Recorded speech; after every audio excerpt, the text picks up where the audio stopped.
Señora Rodríguez. Señor ministro, buenas tardes.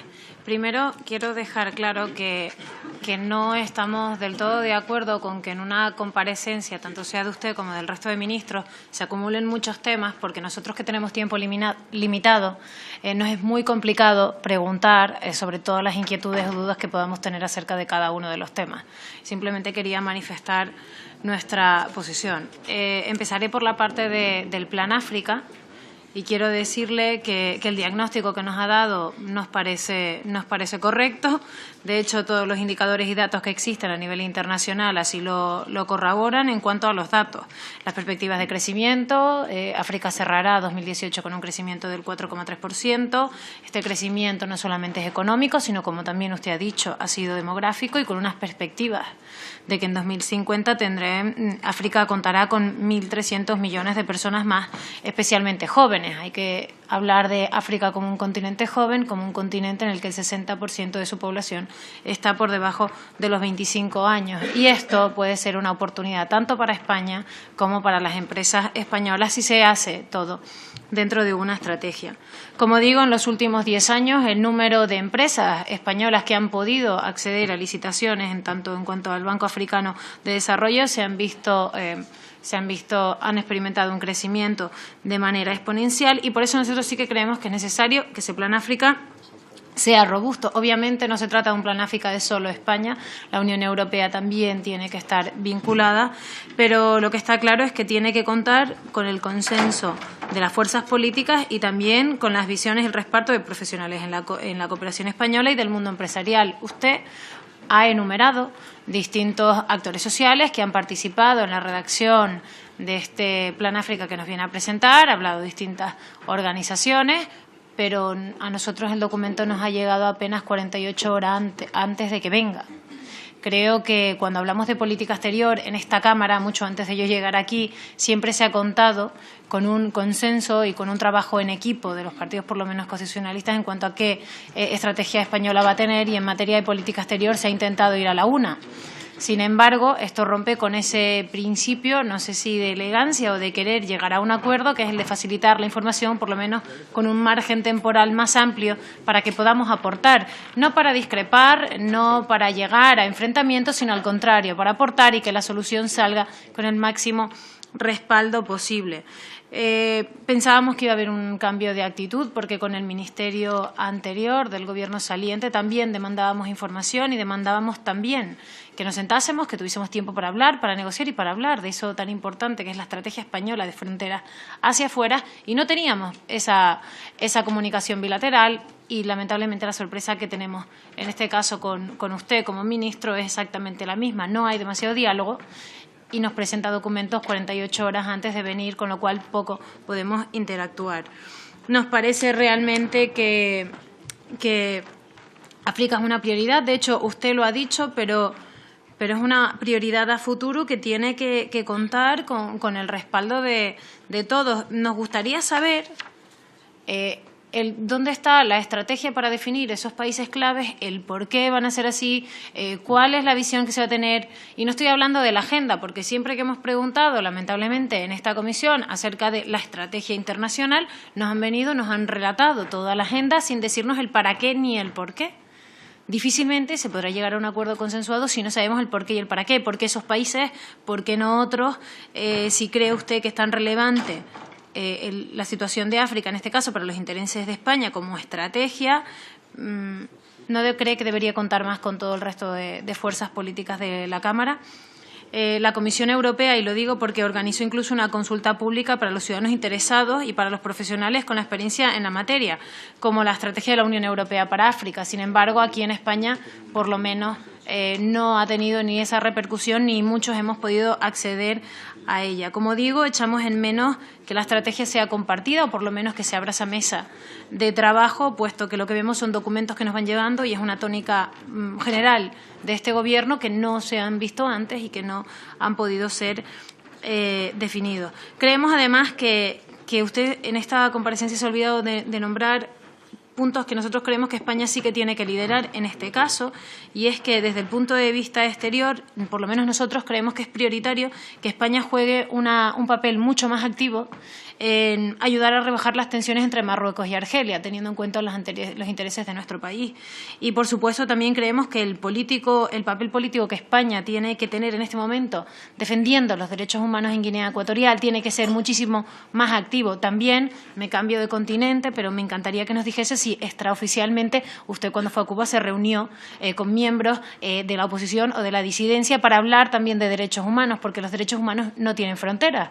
Entonces, usted ha basado gran parte de su intervención hablando de derechos humanos, lo cual me agrada, pero me gustaría saber si está limitado a algunos países o si está extendido al resto del país. Nosotros también, como partido, hemos presentado distintas iniciativas para ver qué plan va a tener o qué papel va a tener Canarias dentro de este Plan África. España cuenta con una posición geoestratégica clave para el desarrollo no solamente de las actividades con África, sino también aprovechando las relaciones bilaterales que ya existen entre la comunidad autónoma y el continente. Nos gustaría saber cuál es el papel, porque tampoco nos han respondido y tampoco nunca se ha hablado de eso. Como digo, nos falta conocer estrategia y, como digo, no me refiero al minutado de la agenda.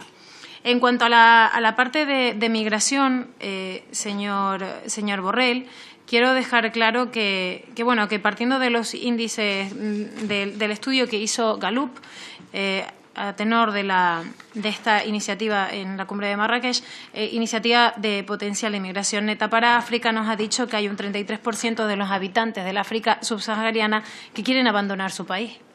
Y también nos dice que el 24% de los habitantes del norte de África y de Oriente Medio también. Con lo cual estamos hablando de un gran reto en política de migración que tiene España, se tendrá que reforzar, pero siempre bajo el amparo de la Unión Europea. Nosotros creemos que España ha sido torpe y con este Gobierno, permítame que le diga que creo que hemos cometido muchas torpezas en política migratoria a corto plazo, porque se tiene que negociar en Europa. Estamos en Europa para mucho más que sacarnos fotos e ir a cumbres. Estamos en Europa para llegar a acuerdos y para liderar temas que a nosotros también nos importen, como es el tema de las migraciones, ya que tenemos fronteras físicas al sur. Hay que diferenciar entre los tres tipos de migración, por supuesto la migración legal, la ilegal y también los exiliados políticos. Nos gustaría saber a qué se deben los retrasos sistemáticos de todos los procesos que hay acumulados de peticiones de asilo aquí en España. Usted, en su comparecencia, habló de medidas a corto plazo y de una visión estratégica a largo plazo en política migratoria.